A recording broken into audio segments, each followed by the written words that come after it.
মেয়েটির বাবা 20 বছর ধরে রাতের বাস চালিয়েছেন, কখনো কোনো দুর্ঘটনা হয়নি। কিন্তু মেয়েটি প্রথম দিন বাস চালাতেই অদ্ভুত ঘটনা শুরু হয়। রাস্তা বারবার একই জায়গায় ফিরিয়ে আনছে, আর বাসের তাবিজ থেকে ঝরছে পানি। ভয় পেয়ে সে হঠাৎ ব্রেক কষে। মারা যাওয়ার আগে বাবা তাকে 3টি নিয়ম শিখিয়েছিলেন। 1. কোনো গর্ভবতী নারী বাসে তোলা যাবে না। 2. রাত 10টায় ঠিক সময়ে বাস ছাড়তে হবে। 3. মাঝপথে কখনো থামা যাবে না।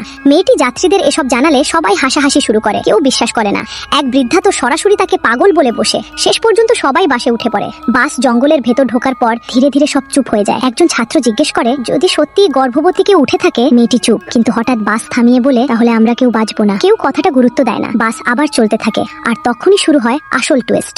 বাস একটি অন্ধকার জঙ্গলের ভেতর ঢুকে পড়ে। কিছুক্ষণ পর সবাই লক্ষ্য করে একই গাছ বারবার দেখা যাচ্ছে। সময় কেটে যায় 35 মিনিট, অথচ সাধারণত এই জঙ্গল 20 মিনিটেই পার হওয়া যায়। মেয়েটি বুঝতে পারে কিছু একটা ভয়ঙ্কর ভুল হচ্ছে। তারা একই জায়গায় ঘুরপাক খাচ্ছে। যাত্রীরা আতঙ্কিত হয়ে পড়ে। কেউ বলে এটা ভূতের কাজ, কেউ আবার মেয়েটিকেই দোষ দেয়। এরপর ধীরে ধীরে পরিবেশ ঠান্ডা হয়ে যায়, কুয়াশা ঘিরে ধরে, আর অদ্ভুত শব্দ শোনা যেতে থাকে। সবাই বুঝতে শুরু করে এটা কোনো সাধারণ রাস্তা নয়, এটা যেন মৃতদের পথ। একবার ঢুকলে আর ফেরার রাস্তা নেই।